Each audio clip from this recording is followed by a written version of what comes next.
Good evening to all. I welcome you all to the exclusive Sexual Health Talk Show, an initiative by Integrated Health and Wellbeing Council, powered by JB Chemicals and Pharmaceuticals. I am Dr. Asavri Sawant, Public Health Specialist at IHW Council, and in this live session, we discuss the very important aspect of male sexual dysfunction.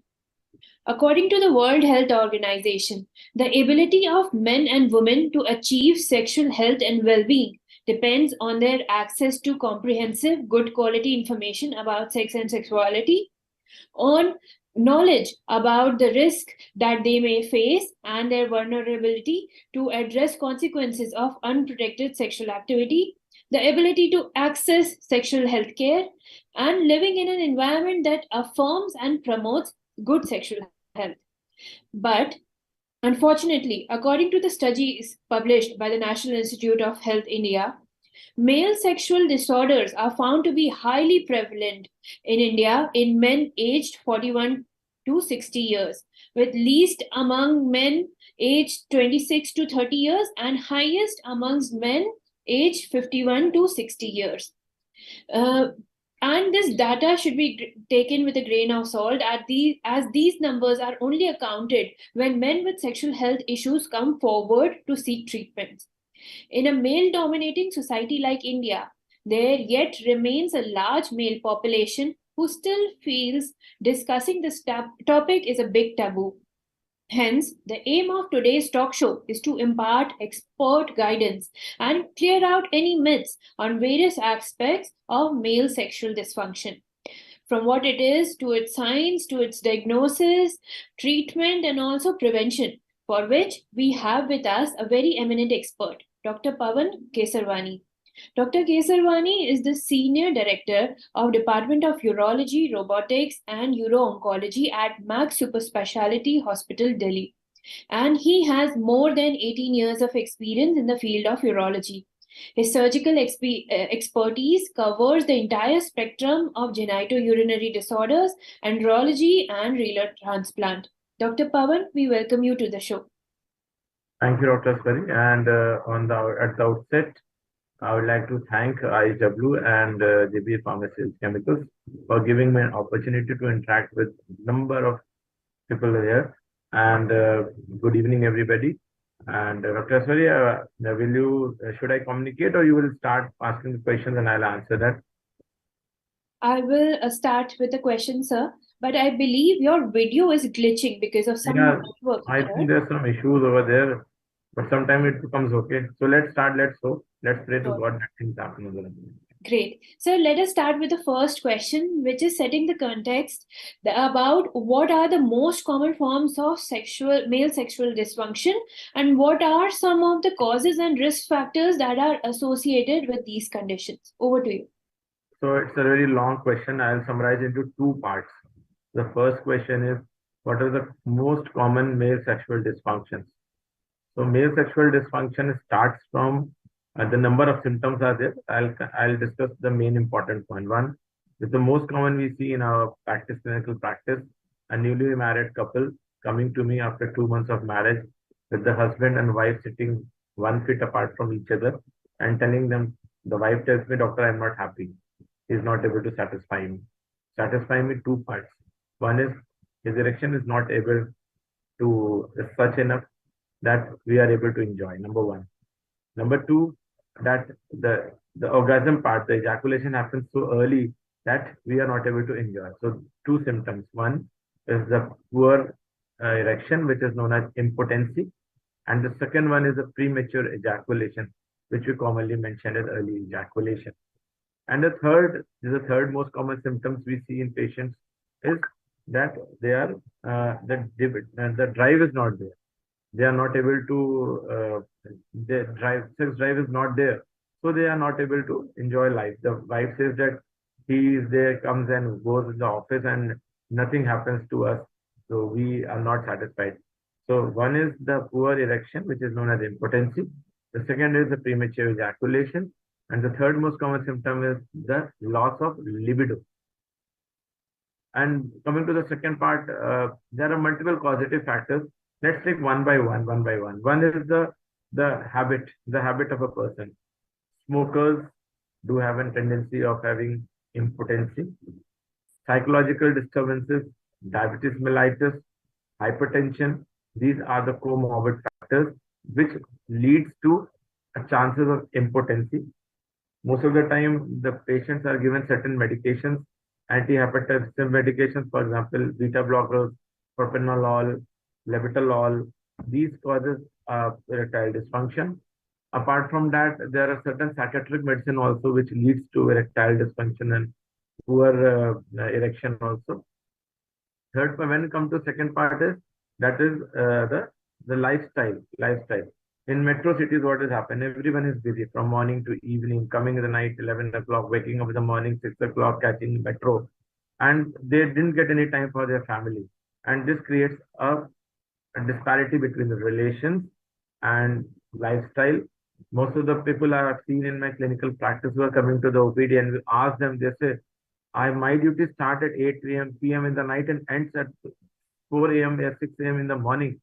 So it is basically the reversal of the working pattern. So that also adds somewhere to your life. That adds that doesn't add, that subtracts something from your life because you are not following a normal routine pattern. And these leads to certain psychological problems, psychological issues where the patient lands up with erectile dysfunction, commonly known as ED. So in our conversation, I will use the term ED to tell the erectile dysfunction, and I'll use the term PME, that is a premature ejaculation, to be very concise and the people can understand the fact what I'm discussing also. So these are the two factors. So smokers, those who are not following a healthy life habits, those who do not exercise in the morning, those who are obese, those who are diabetic, those who are having metabolic disorders like dyslipidemia, these patients are very prone to these symptoms. Thank you so much, sir, for explaining us so many different aspects around male sexual dysfunction. So, as you said, there are two main problems that couples come up to you, loss of libido or failure in proper erection. So, male sexual dysfunction is a broad term. Are there any other problems also that come under this terminology, or apart from the two that you have shared with us? Yeah, Can you there are please other highlight it? there are other symptoms which come under the any sexual dysfunction. Now, for example, if a patient could not open his foreskin, as a result, he is not able to perform normal sexual activities. We call it a phimosis.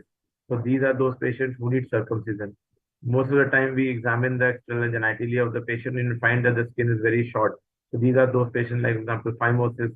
They low to any injury to the penile organ can lead to deformity, and then he is never not able to perform. That is also another male sexual dysfunction. Fourth is one, there are patients who do not have ejaculation, the orgasm. They do not have ejaculation. This is, we call it as an ejaculation. These are very the frequency of these patients are also on the lower side. Fourth is the poor development of the testes. Now, testis is a structure which produces testosterone, and this testosterone is responsible for normal sexual activity. But what happens if this testosterone is not being produced? The impotency will come over. So, any hormonal disturbances in the body leading to poor function, poor development of testes will lead to erectile dysfunction. So, these come under the purview of endocrinal disorders, where the endocrine organs or the other organs, other parts of the body, for example, they are not producing proper hormone. As a result, their deficiency is there. And this is commonly seen in some congenital diseases also. It's commonly seen in those patients who are exposed to radiations. For example, those working in atomic plants where there excessive amount of radiation is there. Those who are working in the X-ray who do not take the precaution, they land up into these categories also. So I've already discussed that anejaculation, lack of orgasm. Lack orgasm means the feeling that they do the activity, but they are not able to have that feeling all there. So lack of orgasm is there, and anejaculation and all metabolic, any abnormality in the structure of the penile organ leads to this function. There's another entity which is known as the Peyronie's disease, where a patient, a man, feels there's some plaque or some nodule in the penile shaft. As a result, there's a penile bending also. And as a result of severe pain and the penile bending, he is not able to perform proper activities.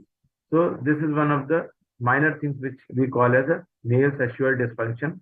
I will very well agree with you. This entirety male sexual dysfunction is a very broad term, and then we have to make out this. So that means we all abnormalities related to sexual dysfunctions come under the same banner. Thank you so much, sir, for so nicely explaining us all these things. So I wanted to know if any of our viewers is having any of these problems or are facing these symptoms and want to get checked. So can they approach any doctor, or which doctors are actually authorized to deal with male sexual dysfunctions? Which I'm, doctor should they approach? I'm very happy that you asked this question. And what happens, you take a paper, you take a magazine, and you will find wonderful, wonderful names. He is a sexologist and he does this, he does this. I'm a urologist, I'm an andrologist, so see patients of urology also, and I see patients of andrology also. And when I take a proper history from them, how do you come to me? They tell me a very long story. They tell me that, doctor, for searching you, I had to go from this process. I went to this person, I went to this person. From where did you get the name of that person? Oh, you go to any shop, you will find somewhere in the banner is there, sexologist. You are running on the train, you can see on the train when the train is approaching the station, you will find a big banner written over there. If you have any problem, come to me, this Falana doctor, this and that. So what is happening? People are falling in wrong hands and they misuse it. They exploit these patients also. They exploit them psychologically also, monetarily also.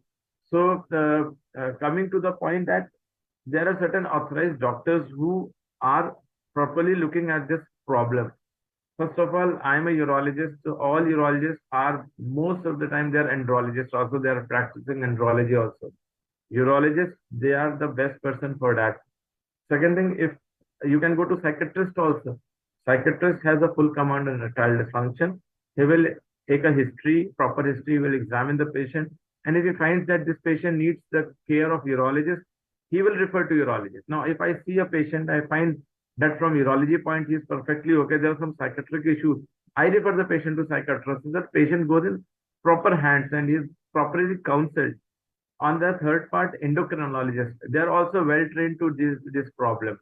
So urologist, uh, psychiatrist, and endocrinologist, they are the main stem where the patient can go and interact and tell their problem, and the doctor will find out the problem and give a proper solution. Apart from that, there is a subject which is known as sexually transmitted diseases. Now, for that, the dermatologists are there to take care for that also. Dermatologists, they also take care of the male sexual dysfunction part, but more related to the sexual infection, the sexually transmitted diseases. If you do not get any of these contacts, you can go to some physician also. A little bit of knowledge, the physician, they have this knowledge and they will impart a treatment. And if they see that they are not able to manage the patient, they'll refer to a proper consultant. I can tell you a history of one of the patients. He told me that he went to some person who had a big ad in the city throughout the, you can see boards in the city. He went there and he told me, when I went there, he showed me a machine and they said there are two bulbs, red bulb and a green bulb. And so I will put the electrode on your private parts, and if a red bulb goes, there's some problem with this. So I'll give you medicine. So what happened? They did it, the red light glowed. After 3 months, when he went there, after taking medications, then he put that electrode again to his private parts and said, now the machine is green, now you are okay. So this type of practice is going on in this country. And everywhere you will find these types of mischievous doctors who are sitting there. They know the prey will come directly to us, because what is happening? If I have a cough, if I have a fever, I will go to my neighbor and ask him, tell me the doctor. But for this problem, they can't go and ask anybody because they're shy for that also. And these people, they take advantage of all these things, and the people fall in wrong hands and they get trapped also. Yes, sir, you're completely right. And as this topic is one of the biggest taboos still that is still in this year, most of the patients or people, men, do not feel very comfortable or confident in going out to, bigger or, proper doctors or proper practitioners. They feel that if they would, get it treated in a small place, that would lead to less people knowing, but in turn can also harm their health in one way, because if you are not getting treated from a certified doctor, or as you suggested, from a proper person who is authorized to deal with such diseases, you might even, damage your condition even more. So how can the stigma and shame or this taboo associated with male sexual dysfunction be reduced, and what role can education and awareness campaigns play in addressing this issue?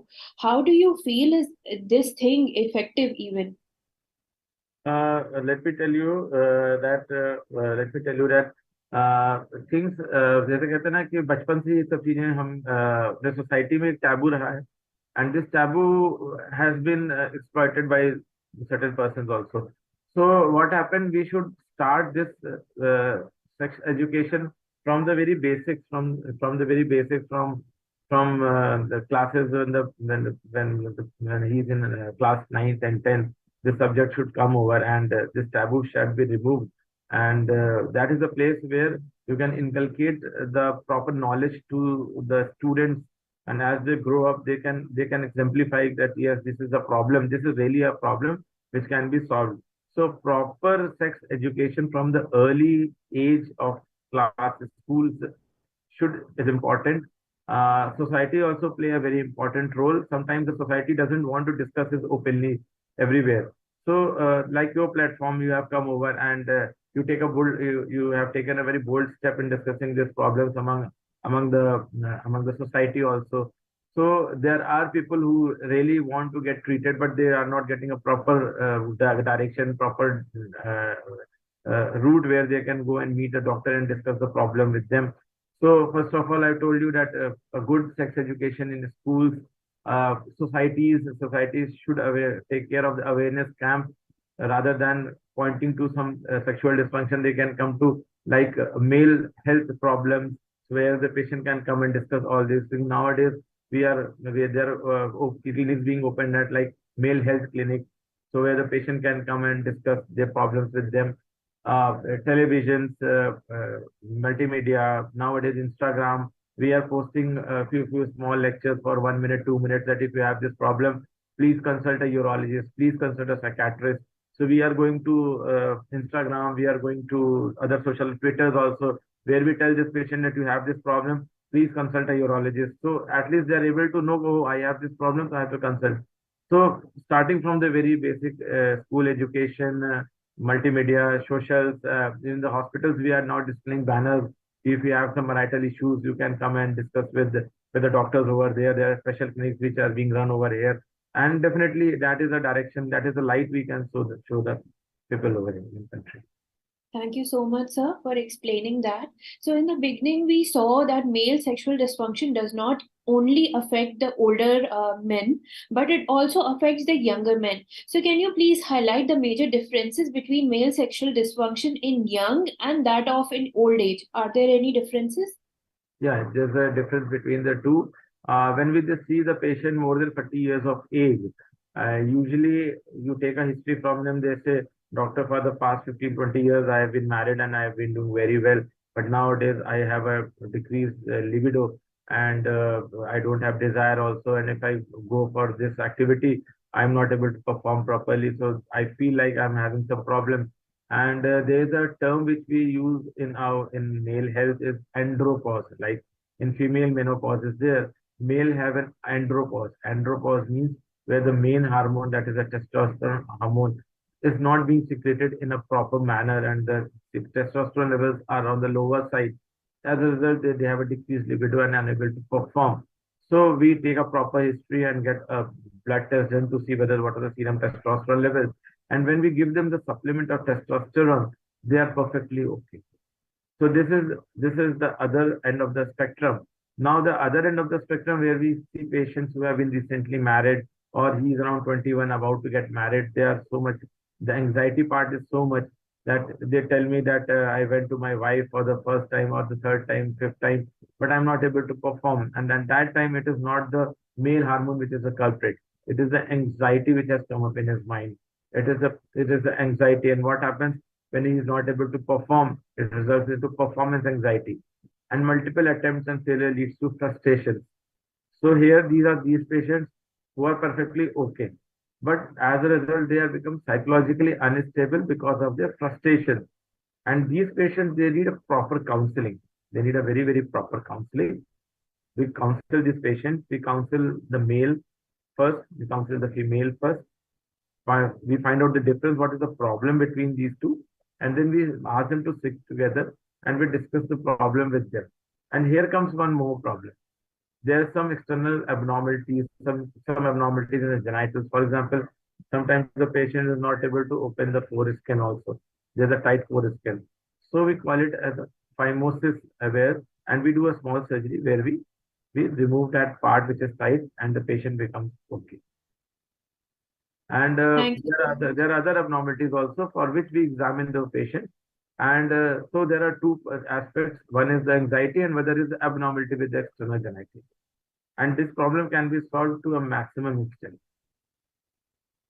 Thank you so much, sir. As you also highlighted that apart from physical disformities, there could be psychological dysfunction as well, which can be easily corrected or fixed with couples counseling and individual counseling for both.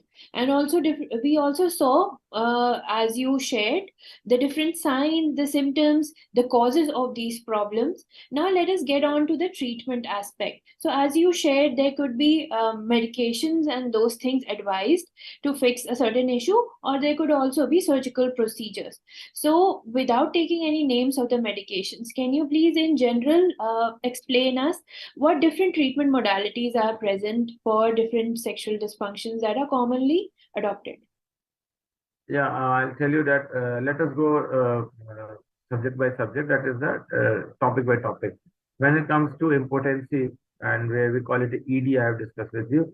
Nowadays, there are a good number of medications which has come up, and they come under the banner of PDE5 inhibitors. And these inhibitors are good enough. They give a good response. Normally, around 80 to 90% of these patients, they respond well to PDE5 inhibitors. There are certain medication also which is available in the market in terms of food supplements. They have certain ingredients which are important for the normal sexual function of the person also. And these are the medications which acts as a catalyst. They are the catalyst which give a good interaction and lead to a good erection also. Coming to premature ejaculations, there are certain group of medicines which is available. Patient can take that medicine on an SOS basis, means SOS when he desires, he can take this medicine. Apart from that, there are medications who are given for a 2 months, 3 months, 6 months period where the patient gets treated also. So for these two conditions, medications are available. For decrease in libido, which is commonly seen in patients who have a decrease in testosterone level, and testosterone is available in the form of tablets. It is available in the form of injections, and it is available in the form of gels also, where you can apply gel at a particular time so that you can have that hormone deficiency is replaced by the testosterone. So these are the medications which is available, and the person can be treated to a maximum extent of 90 to 95%.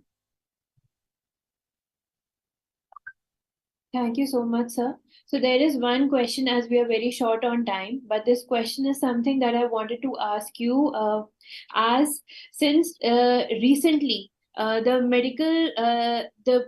people in India and also the medical community have been targeting the issues that have been long taboos, such as mental health and wellness, sexual health, as well as trans health rights. So coming on to this topic of male sexual dysfunction, how do you see how can policymakers and Indian healthcare specialists can make the environment in India better, so that more and more people who are facing these issues do not feel it as a taboo and feel open and comfortable enough to come to the doctors and share their problems. How can that be achieved?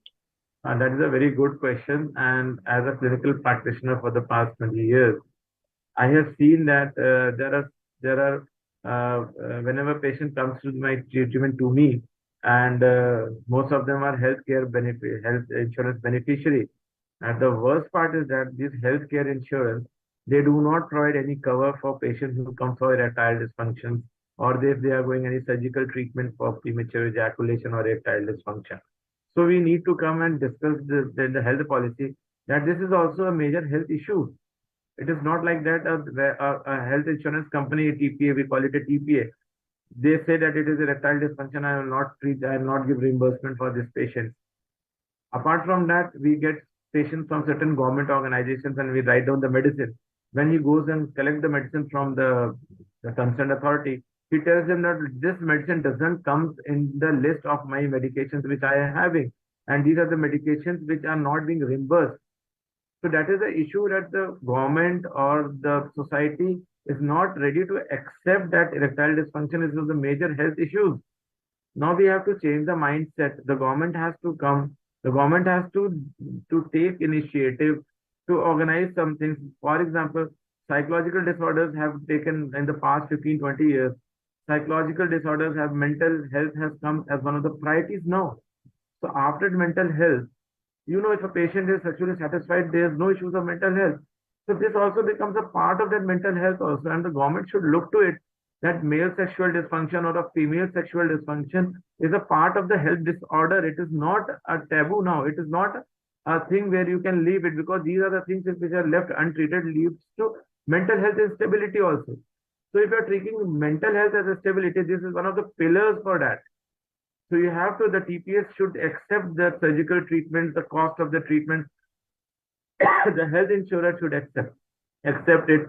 The medicine should be reimbursed by the particular government authorities, which they are denied for that. And as a result, if this happens, it becomes a part of the treatment.